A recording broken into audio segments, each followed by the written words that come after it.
Hello, everybody, and a very warm welcome to today's Linkability Insight Show. I'm your host, Lynnaire Johnston, and it's lovely to see you here. Thank you so much for joining us. Please do say hi in the comments and let us know where you're from. We always like knowing what parts of the world our viewers and listeners are coming from today, so please do just drop us a note in the comments and say hello there. The comments are also a place where you can talk to each other about what we are talking about today, which of course is the LinkedIn algorithm. And you may put your questions there too. We will answer those at the end. Now, we are departing from the kind of show format we've had for the last 2 or 3, where we've invited guests to speak on a kind of formal basis. And so today what we're doing is going back to our audio room roots and inviting people to join me on the stage. You may do that at any time throughout today's Insights show. And once I've got through my talk about the latest new features, I'll be bringing on stage anybody who wants to talk about the algorithm and the changes that they're noticing and what they're seeing on LinkedIn in their own work. Now, mainly we'll be concentrating on the different formats, and usually, as always with the algorithm report, it reports on things that have happened in the past, but there are some nuggets that I think that are worth looking at or thinking about, and that may be new to you. They were certainly new to me. So with that, let me just say, if you have any comments, any questions, please pop them in the comments again. And my team members, Chef Ferguson and Gillian Moore, are there, and they will help with any technical issues and answer the questions that you might have, or else they'll come to me at the end of my discussion. All right, thank you again for joining us. Let's get on with it. And the first thing is the new features. There have been several new features in the last fortnight that I think are worthy of bringing to your attention. Now, the first one is that GIFs, or GIFs, however you pronounce it, have been removed from direct messages. Now, this is a shame. We've had some really good success with this in the last few months, where when we've reached out to invite people to connect and they've done so but not responded with a message, then the follow-up message, when it contains a GIF, often gets a response. So that's gone, and I think that's a real shame because it really does stand out. However, you can change the GIFs for a static image. There is absolutely no issue with that. GIFs in comments do still seem to be allowed, and also someone in my Linkability network was saying that they use GIFs in their posts. So GIFs are still around, but just not in messaging. The second one is a continuation of something that LinkedIn is removing over time, and that is display fonts or fancy fonts. You know how you sometimes see bold text or italics or a strange font in posts or on profiles in different places? That's called display text. LinkedIn recently removed it from our headlines, and now it's removed it from our profiles. We were seeing that in the About section, but now that's gone. Personally, I think this is a good thing. There is some general dislike of the fancy fonts simply because they are invisible to search. So if you're looking to get some results through the search, you won't. And also they're invisible to screen readers. Apparently screen readers see them as code and not as words. So I think that this is not such a bad move as it sounds like. My workaround is to put things in capital letters. Yes, I know that sounds like I'm shouting, but in actual fact, I think that's a decent sort of an alternative. Or the other option is to put emojis around the text. That can have a good effect as well. Next up is something that I think that will have a really good impact on our followers, once we see this. Now, I've not seen this yet at all, so this is just reporting what someone else has said, and most likely Kevin Turner. So if you're a premium member, you will soon be able to have your profile automatically invite people who engage on your content to follow you. Now, this first emerged on company pages with the premium subscription there last year, and I found that really did increase page followers a lot. Not that you get terribly many people looking at your content on a company page, but when they did or engaged on anything there, they were automatically invited to follow the page, and that worked really well. So if we are going to see that on our profiles, that will make a difference, and that is particularly important given that profile follower counts are down. That's not been a good thing. More on that in a little while. As I say, I've not seen that one yet, but those auto invites I do hope are being rolled out. If you've got that, I would really like to hear about that. So please just mention that in the comments if you would.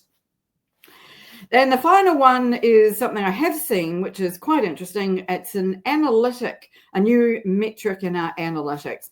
And this is called Where You Appeared.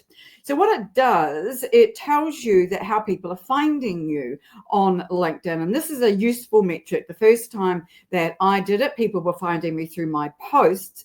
And then when I upped my comments, I started to see that that was where people were finding me, and we'll have a bit more about comments a little later on too. But there are two other places that are listed as potentials for where you might be found are network recommendations and in search. So that is hiding in your analytics. It's called Where You Appeared. Now, we have a PDF of all of the new features of the last fortnight, and that will be in our latest news section of our website, linkability.biz, and that will have all of the new features for the last fortnight as a PDF, which you can download. Let's talk about the algorithm. You will have seen, no doubt, quite a bit of discussion about the algorithm. And this is, if you don't know it, LinkedIn's annual algorithm report prepared by social seller Richard van der Blom from the Netherlands or Spain or both.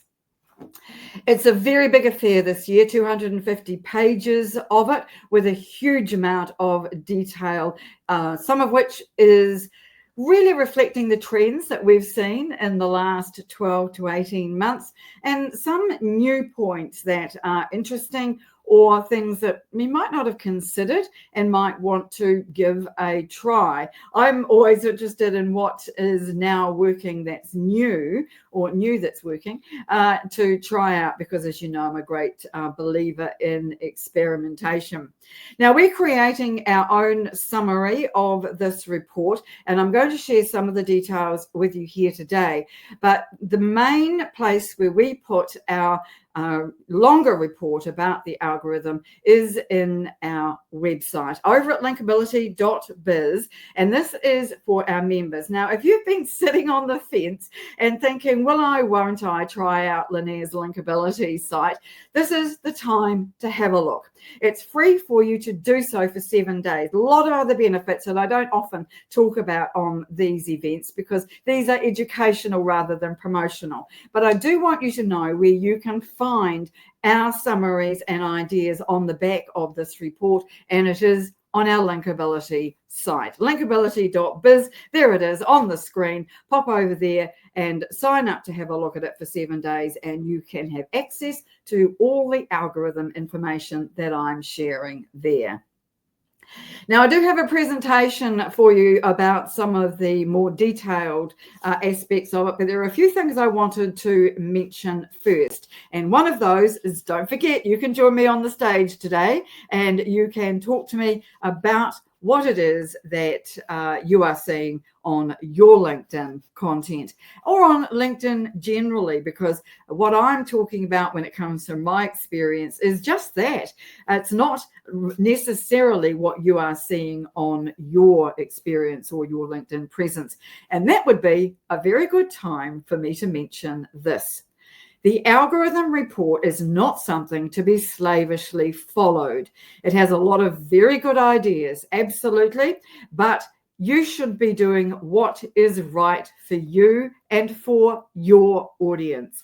If, for example, you find it really difficult to do long form content and haven't yet quite mastered getting AI to do it for you, then don't be doing articles or even potentially newsletters. But I would recommend you do videos. I mean, videos are something that everybody needs to get on board with, and I'll be explaining a bit more about why that is the case in a moment or two.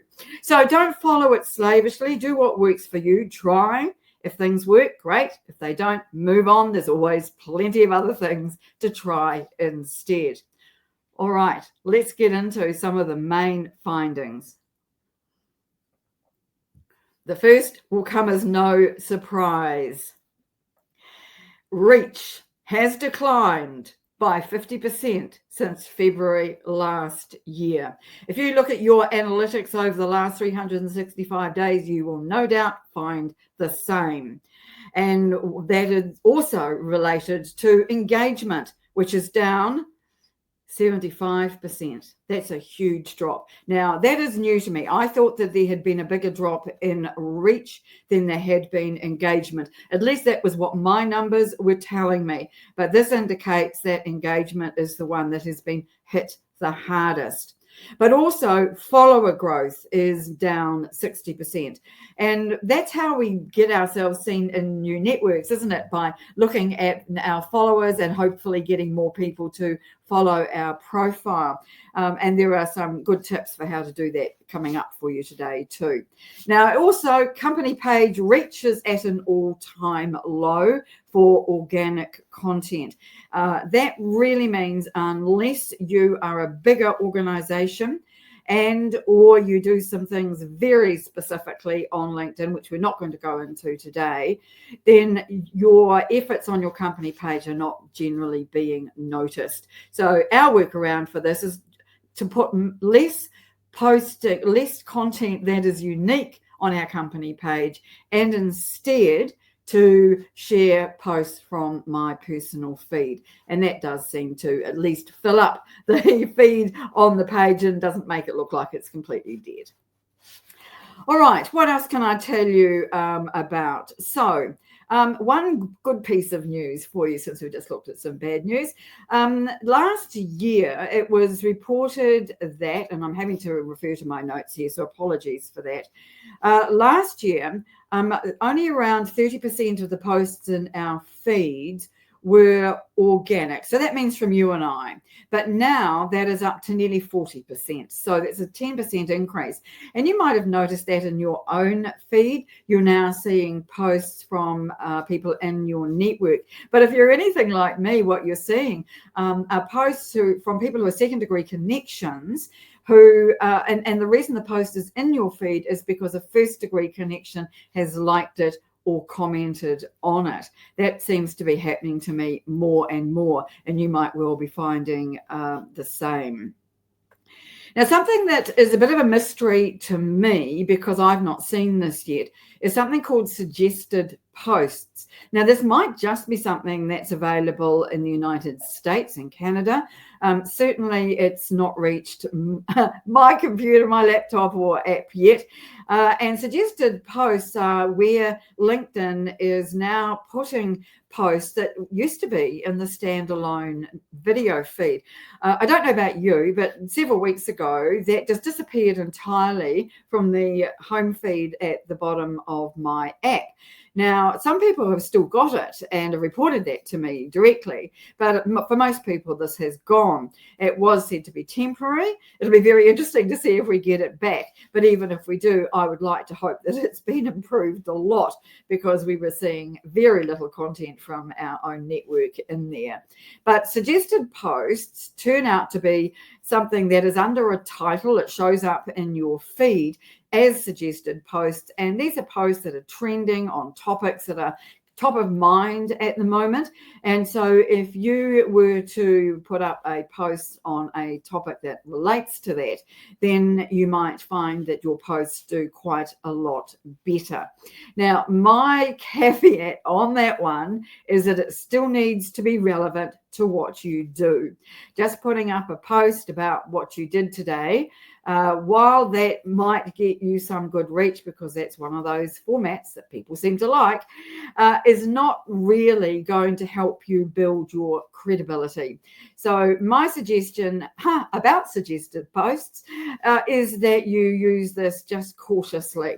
And if you've got suggested posts, I would really love to see a screenshot of it in the comments, because as I say, I don't have it and I've not seen it. So please, if you've got that, do share us an image of that. There's been a significant increase in the number of people posting on LinkedIn. So of course, that means the news feed is more crowded. Something else which is not new is that native videos are generating more engagement. And now it's said that they generate more engagement, 22% more engagement than text posts. Now, which I think this is a bit of a crazy number, because text posts are virtually dying in the feed. Although I did see one in my feed this morning, so maybe not so much. I don't tend to do text posts much myself anymore, but it does seem that native videos are topping those. I don't suppose that would be hard, would it? You might also have noticed this next point. Stronger posts are gaining traction for up to 5 days. It was before, previously, our posts tend to disappear in 2 to 3 days. Now, with a bit of luck and a bit of good engagement and a bit of strategy, they can hang around for 5 days. So that means when you are going back to look over your post to check for new content or new comments, rather, you need to go back a bit further. I tend to only go back to the last 2 or 3, but now on the back of this, I'm seeing that I need to go back a little further than that, maybe even up to a week, because sometimes there will be comments added that you don't want to miss that you didn't see before, because it's dropped out of your top of mind, hasn't it? And you've moved on to whatever is next. Now, something that has really had quite a bit of discussion in our Linkability community chat over the last, actually really just today, is that the app is where people are looking at LinkedIn. 72% of us are now looking at posts using the app, and 91% of us are doing our engagement on the app. Now, I find that very difficult to do. That I am clearly in the minority on this one, on both of those. Although I might look at some posts on the app from time to time, my main source of let's just say I use my desktop more than I do my phone. And that's partly because I can't type with my thumbs. And so everything is very slow for me to do anything on the app. I'd much rather have a bigger screen. Sessions are shorter. And so they are down to 1.5 minutes on the app, but still at over 2.5 minutes on desktop. So whether your content is going to be read all the way through or heard or watched all the way through is going to depend how people consume it. And I found that one to be quite interesting. Of course, scrolling is faster on the app, so you have less time to really make an impact. And you have to instantly get attention with what you're doing if you want people to stop the scroll. And the final thing of this overview is to maximize visibility. Content needs to be concise, visually engaging, and mobile optimized. Now, I've got some more points to add once I've got through the next section. And I wanted to share with you some of the more usual formats that we post about in this presentation part today, because I think that it's useful for us to take on board what is working and to have a think about how we can then add that to what we're doing ourselves. Image posts are the benchmark posts. They are the most common, the one we see most often in our feed, and probably for you and for me, the one that we are doing most often ourselves, because it's pretty easy to do, isn't it? But the new report says that if they have people in them, they will do better. And people, not stock images. Stock images apparently turn people off. So you want people in your posts, in your LinkedIn image posts. And when you're writing the text intro for that, that should be 700 to 900 characters. That's usually quite a lot shorter than I manage. And you need to have clear, authentic storytelling. Now, the storytelling idea will not be new to you. I think that we've covered that on a lot of the content that we've shared, and the live streams that we've held is talking about sharing our stories. Now, the way I do that most commonly is through my garden posts at weekends, where I take something that's happening in my garden and then I relate it to LinkedIn. But I do think that finding ways to tell your business story or share your business message via a story is a really good way to do that. And it's also memorable. I think people will read it and I think that they will remember it. Video posts, this is no surprise here. There's nothing new here for you if you've been following me at all talking about this. Videos 1 to 2 minutes long that are in portrait mode, of course, do get the best reach and engagement. They need a strong opening, a strong hook to grab people. And of course, we need to have captions. None of that is new. What I think is important here to take into account is that we need to have thumbnails that have the hook on them. So because the first line of your intro text on a video sits at the bottom of the video when you're looking at it on the app, then people probably don't even notice it. So if that is your hook line, you need to have that hook line on your thumbnail, because that way it will stop people in their tracks. They're much more likely to see that. But there's no question that videos are still being promoted or boosted by the algorithm. They are seriously an important post format to be doing. And in fact, Richard van der Blom says in his report that they're not a nice to have anymore, they are a must have. And I would agree and say that that has got to be the case on your LinkedIn profile too.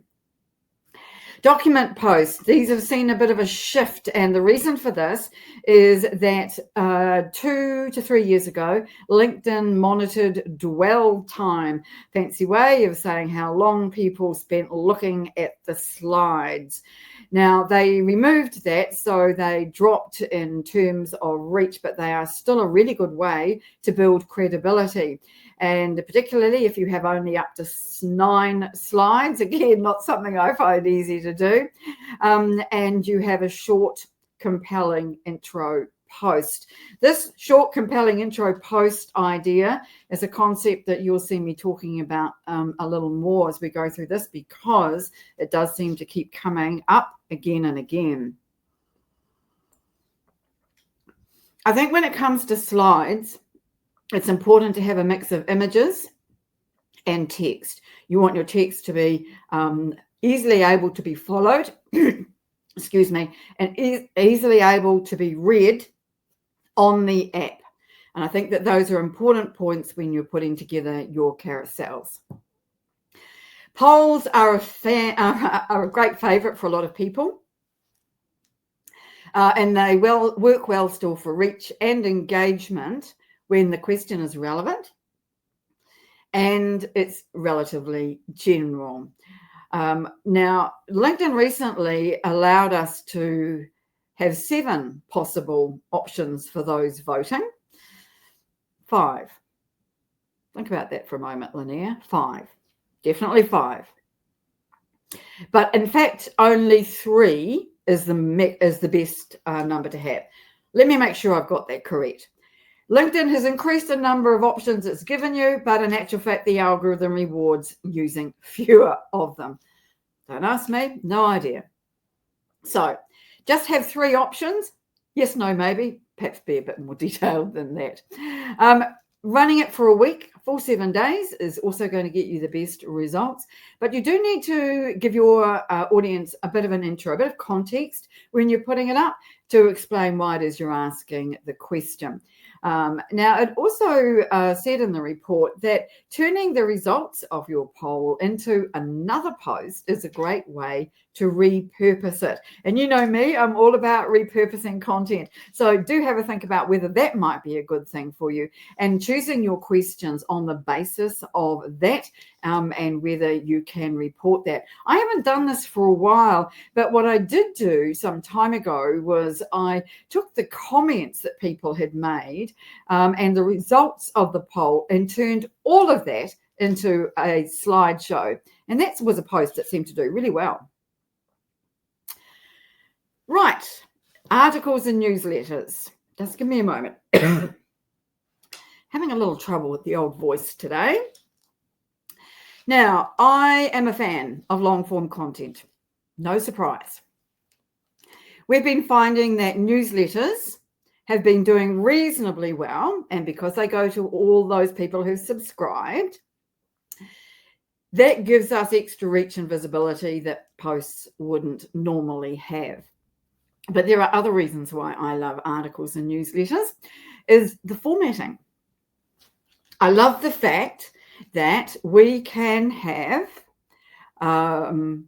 bold formatting, we can have italics, we can have subheadings and headings, and we can add all kinds of different media. A lot of my articles and newsletters now have video, and that I can put posts in there as well, which might have video embedded in the post, which then shows actually on the post. I put images and I put in tags and links, and the whole thing looks really like a well put together website. Because you can't do that on posts, it really does make the articles and newsletters stand out. One of the other things that I do like about it is the SEO side of it. Now, this means that when you put up your LinkedIn article or newsletter, it can be indexed by search engines. And there's under the settings, there's an area where you can do that. And when you do, it has more chance of being found over a longer period of time. So your articles and newsletters have longevity. Again, not something that you see so much on posts. So I really believe that putting time and effort into articles is an excellent idea. And let me tell you about something that we do that you might find useful too. Whenever we do a live stream, or I am on somebody else's podcast or live stream, we take the transcript of the recording and we turn it into an article. Now, AI is very helpful when it comes to this. But of course, as you know, it always needs to be checked and made sure that everything is 100% correct. Don't just put it into AI and publish the results. Hiding for nothing, bad mistake if you do that. So turning your longer form content, like events such as this, into repurposable content, including newsletters or articles, is a great way to be able to do that if you're not a natural writer. And so I really encourage you to have a think about doing that if you are involved in events of any kind. Speaking of live streams, this is one of the top formats for engagement. Now, for us, it's bar none. engagement on our live streams is just fantastic. And not only during the event itself, but often our guests will go back after the event and they will reply to comments. And I tend to do the same. And so the engagement rate just goes higher and higher. But what Richard van der Blom is saying is that they build trust and credibility as well as networks and communities. And that's one of the things that we love about live streams that is now possible that wasn't when these were just audio events. So I am really a fan of live streams. You know that because you turn up and see me on a regular basis, and thank you for that. So live streams, if you aren't yet doing live streams, do have a think about that. We're now offering this as a service, and if it's something that you would like to do and do well, then just give me a shout and we can have a chat and I can tell you what that entails.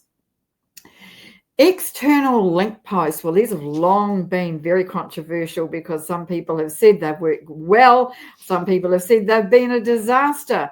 But in actual fact, there is now a new trick to these, which I didn't know about. I haven't tried it yet, so I can't tell you whether I think it works or whether it's not. But instead of just putting one link into your post, you should be putting more than one. I think the number was 3. I've just put multiple in the slide, but I think the answer was 3. Non-promotional. That's a bit more of a challenge, isn't it? So adding more links to a post rather than fewer seems to be okay with the algorithm. Now, quite why that is, I'm not entirely sure. But what I can tell you from having read the report is that if you are using the traditional workarounds, which is to post your post, put up your post first, and then go back and edit in the link, or to put the link in the comments, neither of those are nearly as effective anymore as doing it this way. Now, I haven't had much time to think about what kind of multiple links I would want to put in my posts, but I'm definitely going to give this one a try. We don't have too much of a problem with links in our posts. They don't seem to have too much of a negative effect, but I do know that that has long been, as I say, controversial.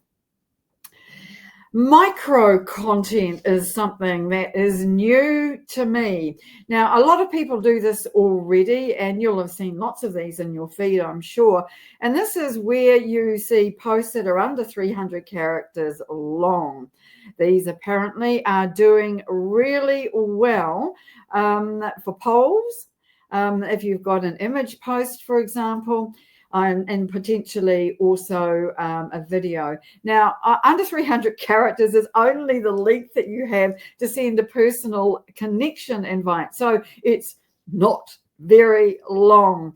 So trying to get your post down to that could be a bit of a challenge. It certainly would be to me. So if anybody has tried this or does it regularly already and is talking and would like to have some comments or make some tell us about it in the comments, share an image maybe or the link. I'd love to see it because this is something I do want to give a try to. All right, so let's move away from the formats and talk about what affects reach. And once again, let me just invite anybody who's in the audience who wants to come up on stage and talk to me about these to please do so. I'm always happy to hear from other people. I get sick of the sound of my own voice. So please do come up on stage and let's hear what's happening and working for you. In the meantime, what is affecting reach? Well, a larger and more engaged audience. This doesn't necessarily mean a bigger network. What it means is the network that you do have has got to be engaged on what you are doing. So that means that they are commenting on your posts, they're liking it, they're saving it, they're reposting your post, doing all of those points that tell the algorithm that your content is highly valued. Aligned to that is a higher follower to connection ratio, which is a fancy way of saying that you need more followers than connections. And if you do that, your posts are going to have a wider reach. Also, posting regularly, and we've definitely talked about this one before. If you are posting on a regular basis, you are more likely to have better results with the algorithm. Now, the report still says 2 to 3 times a week, which is fewer posts than I managed to do. But I do think that that is a doable number for most people. If you were to do, say, 2 business posts during the week and a more personal one at the weekend, then I think that that would be a good combination. And the last of these is when you post. And this is counterintuitive, but your post will do better when the feed is busy. And so that's generally during business hours, between, say, 9 and 3, that kind of timing, where there are a lot more posts being put up. Now, of course, it depends on time zones. If you're in New Zealand like we are, that's in the middle of the night for people in Europe. And if I want to reach an audience there, that's not a good idea, is it? But if I was to schedule my post to go up during the business hours in Europe, then I think that those people in that audience would pick them up more readily. You want your posts to be in the feed when your ideal audience is online. That's pretty simple, really, isn't it? Other things that are affecting reach, trending topics or themes. Now, I did mention this under suggested posts. And as I said earlier, I'm not yet seeing this as a heading in my feed. If you are, please share it with us in the comments. But also, LinkedIn News is now putting out a kind of a teaser, really, about the topics that they're going to be boosting or sharing content about or putting into these suggested post feeds in the next, generally they run over a month. So, for example, before Earth Day, they gave us plenty of warning that they were going to be putting up posts about, or boosting would be a better way to describe it, really, boosting posts about Earth Day. The downside is you do have to have a certain hashtag. Now, we've talked about this before, and it's a bit complicated, so I won't go into detail about it now. But suffice to say, LinkedIn News is where you can find some really good ideas about what topics are going to be coming up next. Format, tone, and clarity. These are perennials. You probably don't need me to go into these in any detail either, but using common formats. Now, the old broetry format is no longer really considered to be something that we should be doing, and that's where you have a line of text, a blank line, one line of text, a blank line, etc. It can be very boring, and so what is recommended is to have some bullet points and some narrative text, so that's 1 or 2 sentences together. Apparently, posts are being penalised if there is a line break after every sentence. I need to take note of that one. Your tone needs to be businesslike, professional, of course. I don't think there's any argument on that one. And your message needs to be clear. One message, one post is the general rule of thumb, or keep it simple. And the final thing is your posts will do better if you get engagement from people who have really large networks. Now, the kind of network that is really large to you and I is not the really large network that LinkedIn or the algorithm report actually means. Those are people with networks of followers in the hundreds of thousands. Deep breath, Lynnaire. That is a long way from anywhere that I am, I have to say, and probably you as well. I don't know terribly many people who have even more than 100,000 followers. So definitely, though, those people with that kind of reach who are engaging on your posts will really give it a boost. So I'm not quite sure what to make of that one, whether you should go out and be starting to connect with some of these people who've got enormous reach or not. That's not something I'm going to be doing. But if it's something that you think that is useful to you, then by all means. And the final thing for you here, as far as this part of the presentation is concerned, is the successful content types. It won't be any surprise. Again, personal storytelling tops the list. That's because we like and remember, we read and remember stories about people, or stories that people put up. But the only post I can remember all week is one about some people in a boat. And I can tell you message was and who had posted it because of the association with the story itself. So storytelling is something that I think we could all be learning to do quite a lot better than we are. Educational how-tos. This is something that I do a lot, as you can imagine. And I think that this is really useful for people like me who are trying to build credibility and be seen as a source of knowledge.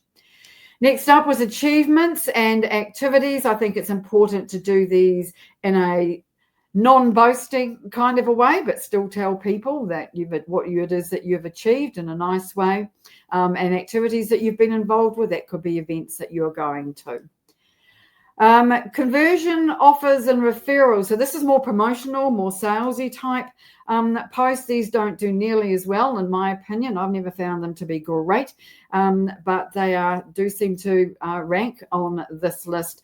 And finally, of course, industry insights and content creation. Now, industry insights is where you're talking about what is going on in the world, in your industry generally, and those are something that make you look good, make you look like you know what's going on in your industry, and I think are a really good idea to include in your content.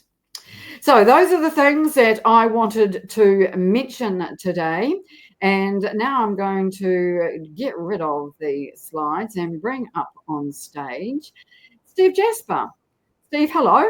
Why can't I see you on the screen? I can hear you, but I can't see you yet. Cher will sort that out for me, I'm sure. There we go. Hello. How are you doing? Hello. Very well, thank you. How are you? I'm doing fine. Can you please explain to me what the jet lag guy is? I am a one-stop shop for all your jet lag needs. So I've got a jet lag app. I've got jet lag books, including a children's book and a colouring in book. I run workshops. I do one-on-one consulting for anyone who's struggling with jet lag. Fantastic. Whereabouts are you based? I'm in Melbourne, Australia. Ah, well, very nice. Just across the ditch. Just across the ditch, absolutely.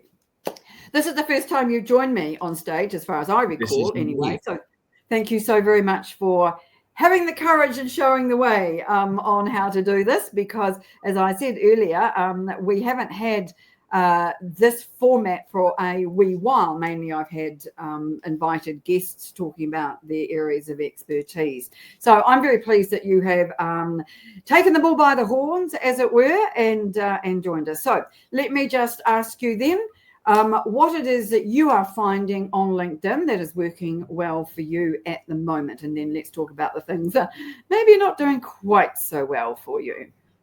Okay, it's kind of shaped. I mean, I used to post long form informational stuff when I first started, and no one reads that. I'll post things. I now have a news survey, so I'll scan whatever's happening in jet lag in the news, and then generally I'll post on that. So, like, for example, Usha Vance recently traveled to Italy and cancelled a lot of engagement because she was jet lagged. My best post ever was I got picked up by LinkedIn News for the UK, and we're talking astronomical. And it was just someone was writing about supersonic flights from Australia to London being 3 hours, and I just posted, yes, but the jet lag will be brutal. That was it. That was all my comment. LinkedIn News UK picked it up, and I suddenly went from like 1,000 views on a good day to 35,000. Wow. And you know how you have your top 5 city analysis? Yes. I had to look, they were all in the UK, and I had to look up where some of them were because I hadn't heard of them. So I'd love to duplicate that success. Can I ask you about that? Did you get a lot of followers on the back of that? I got a few, but not hugely that I noticed. But I noticed that I'm now being picked up in the UK, and my stuff is global nature of the business. So what I look at the top 5 locations. That's the thing that does it for me. And I'll get sometimes a random city. Now it's typically London, New York, Los Angeles are my big cities now. And do you actively try to get followers or connections or reach out to people in those cities on the back of those metrics? Well, not those cities as such. I am looking to be global. And occasionally I'll get a random city like Copenhagen or Athens. I just got Seattle the other day. So, I'd like a bit more predictability for that. And one of my biggest posts was when I was eating white chocolate at my desk, and I mistakenly picked up Post-it notes thinking it was white chocolate. And I put a photo of the white chocolate next to the Post-it note. Went nuts.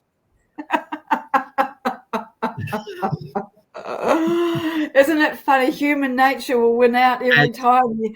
The algorithm can, be aimed at doing certain things, but me eating big winner. That feeds right back into what I said right at the very beginning about image posts. If you've got, were you in that post as well as the chocolate and the just me. Right? Just a picture of a Post-it note sitting beside a picture of white chocolate block looking identical. That was it. A very dull image. White chocolate and yellow Post-it note sitting on a white desk. Not a compelling image, except the two look the same.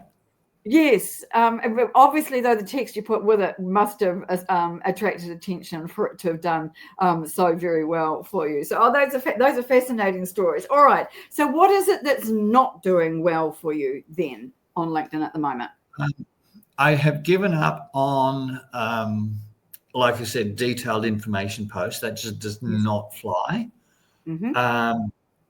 There's a certain randomness to it. The YouTube links, I do a couple of podcasts with it. They're not doing well. So the YouTube, so whether I proceed with that or not, I don't know. There is an unpredictability. Like the other day, there's a case where the manufacturer of a jet lag drug is suing the FDA. That went nuts. I would not have predicted that. My background was in pharmaceuticals before I did this, so I know the field. But that one went nuts. Something that I think should do equally well gets ignored. So, do you post at the same time of day each time? Most of I get my news service coming in right now. It's about 11 p.m. Normally it's about 12. It depends on daylight saving. And I'll tend to do a few then, which is good for overseas time. Not good for local, but the market isn't predominantly local. No, that makes sense. And we work across different time zones as well. And I am thinking about, but I only post in the mornings, except at weekends. I tend to post mainly in the mornings. And, to be honest, it's really because that's the time that suits me to do it. Yeah. And can then be around for the next hour to babysit the comments and to, write comments on other people's posts and do all the things that you're supposed to do. Once I get into the busy part of my day, I tend to then ignore what I put up, and I then come back in a couple of hours and go, I haven't looked at any comments and responded, because it is important that you do respond to those comments quite quickly once they've gone up. And, we've long known that first hour is really important for our posts to get more traction. But actually, in fact, now it's up to 2 hours. So we do have a bit more time. So I can relax a little bit, but I am thinking that I need to be putting posts out at different times. My issue with that is that it's not particularly my issue, but consistency of posting is really important. And so if I start putting out posts at all kind of, random days and times, I'm not sure that that's really going to be particularly helpful. But And here's the thing. I'll say quite often that I'm happy to experiment with things, and I am, but there is a limit. And, reach is already down so low on posts that I don't know that I want to be experimenting with something that might seem so outrageously different to what I'm currently doing. Well, see, I don't worry about the time particularly because I've got, a global audience. And when someone's, workday is the middle of the night for someone else, I do get those like late 11 p.m. midnight posts, and I tend to respond to them fairly quickly. I want to get them out the way and done. And I may not get comments. I generally am not doing stuff in my morning. It just doesn't suit me. I'm sort of setting things out for the day then. Plus my circadian rhythm doesn't really like mornings. And that circadian rhythm's my thing. So, But I know I was going to I might have dressed a bit better than this, but anyway. We don't mind. We seriously don't mind. I'm going to answer a couple of questions, and then if you've got any ideas on any of these either, I'd be happy to hear about that, Steve, too. So, excuse me, Helen's saying she heard a great description of using AI for content generation. Treat it like a work experienced person or trainee, and check the output you would from them. Are you using, that's very good and very clever, I have to say, Helen. Do you use AI at all, Jasper? I'm sorry, Steve. Sorry. I have a niche use. I get called Jasper all the time, don't worry. I do. I have a niche use. No, don't worry. Get it all the time. I have a niche use for AI with my videos. I get AI to generate a wall of red clocks out of sync. Those are pretty much my exact words. It will come back to me with nightmare fuel. I want it to come back to me with nightmare fuel because that's the experience of jet lag. So whenever I'm referring to the experience of jet lag, you get all these red clocks out of sync, and they're doing things that clocks shouldn't do. Hands suddenly appear and disappear, and clocks are moving. And it's just like, this is like Salvador Dali come to life. But I think that's such a great metaphor for jet lag. I use it a lot. So that is my niche use for AI. I am writing my fourth book, so I might sort of start using a bit more AI to write. But again, I like the work experience metaphor. It's like, I can't trust them. If they can't count to 5 in terms of fingers, I can't trust them. We've all seen so many AI generated where people have 6 or 7 fingers that, Yeah, it was terrible, doesn't it? I absolutely agree. Although it's getting a whole lot better, I have to say. So I find that quite amusing. I'm just going to ask one of my team members, Cher or Jilly, or even Meryl, our wonderful connector extraordinaire, Meryl Cass in the audience, if anyone could dig up some links for some of Steve's content, please. Maybe an Amazon link to his books would be great, or even to his LinkedIn profile. Let's put that on the screen and in the comments so that people can find you more easily if they travel a lot and need to know anything about jet lag. So let's see if we can do that. In the meantime, let me try another question here about micro content, which, as I've already said, is not something that I tend to do a great deal. And Gabby's asking whether that's a standalone text post. No, I don't think so. I think it would be up to 300 characters plus an image or plus a document. Or even a video, I think, Gabby, is what they're trying to suggest there, but it would be something to experiment with. So I guess your last book doesn't matter. Might actually be the answer there. Do you do micro content at all, Steve, or do you do more full-length content? Quite a lot of micro content. What I'll do, I'll find a news article and then do a short mention of it, and then share the news article. I always hashtag jet lag, hashtag circadian rhythm often. I always, if I can possibly do that, tag the journalist, tag any experts article, interview in the article, tag the journal, tag. And because if I do it less than 300 characters, I can copy that. It sets me up for Blue Sky, and then I'll just post it to Blue Sky. All right. I don't use X. I don't feel comfortable using X right now. So I'm using Blue Sky. And then I just copy, before I submit, I copy the whole post. So I've got my thoughts, my hashtags, the URL. Goes straight into Blue Sky. Then I'll modify it to see if I can tag some people and then share that. So having those micro, that really sets me up nicely to cross post to Blue Sky. Well, that certainly makes sense. And this comment or question is related to this, which I think is useful. Will it reduce dwell time, shortening posts for us all? Well, I think the answer to that is probably yes. But if people are scrolling faster and spending less time on our content anyway, it's probably trading off, grabbing those eyeballs against people not stopping because it looks too long or you haven't grabbed them.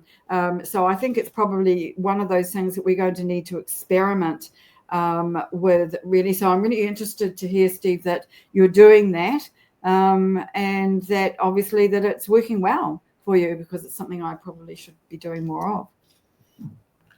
Yeah, just using that to cross post and just be a bit lazy. a bit lazy. Lazy is a nice word. Blue Sky is like X/Twitter, but it's not owned by Elon Musk. It's one of the competitors that has arisen out of the discontent that many people feel towards X/Twitter. And I think that it's doing very well from what I hear. A lot of people talking about it. I've not signed up for it yet. I signed up for the last new one, Threads, and I really can't be bothered with it. My actual problem, Steve, is the only social media platform I really like is LinkedIn. And I don't even consider it social media. I consider it a business tool. So anyway, so we are nearly out of time, but I would like to remind people that we are putting all of our findings in a summary form on our website at linkability.biz. This is part of our members content area, and to access it, you will need to get over the fact that we are asking you to give it a try for 7 days. It is absolutely free for 7 days, and after that, it only costs a couple of coffees a month. So it's not exactly going to break the bank, and there's oodles of content there, just more than you could possibly shake a stick at. So do check that out, because all of this is going up onto the website as I get it organized. There are some more points here that I didn't get a chance to make, but I will ask Steve if he has one final comment to say about some of the things that he's heard me talk about today, and then we'll wrap it up. I think I like your comments about experimenting more, which I haven't really done. I've just done what I've done, and I've had limited experimenting, I think. And I think an important thing, like I said, is to tag as many people and organizations as relevant. The other day, my post got liked by one of NASA's astronauts because, because NASA astronauts, they circle around the Earth every 90 minutes.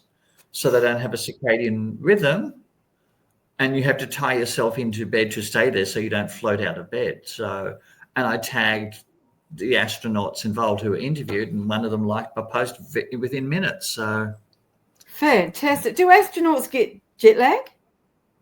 Well, they don't have a circadian rhythm because, it's circadian rhythms with daylight. Yes, they get it terribly because if they're flying around the world every 90 minutes, 45 minutes, you get a sunrise, 45 minutes later, you get a sunset. If you did that in a prison, that would be a form of torture to have lights on and off every 90 minutes. So, they get shocking. They have to manage it, especially having dark bedrooms, etc. Did we put this on the stage? I'm not sure if we did. Meryl, thank you for digging that one out for us. That's the link to Blue Sky that Steve's just been talking about. So thank you for being so brave, Steve, for joining me on stage, giving my voice a rest, giving our listeners or watchers or audience a rest from just listening to my voice. I do appreciate that. I do hope you'll come back and talk with us again, because it's always nice to have new people on these shows who've not been here before and who are also doing something that's a little bit different for them. So now you can tick off your experiment for the day, been on a live stream. So thank you so very much for that. And thank you to the team, to Jilly and to Cher, and to, of course, to Merrill. We include Merrill in our team because he's such a great connector and really very, very helpful in letting people know what we are doing. We'll be back with another LinkedIn live stream for you, our Linkability Insight show, in another fortnight. Be talking about something else, not the algorithm. I can assure you of that. I'll be all over the algorithm by then. And we would invite you to, again, visit our linkability.biz site, where you can check out all our content free for 7 days. Thank you, everybody, for joining us today. We'll see you back here again in a fortnight, and bye for now.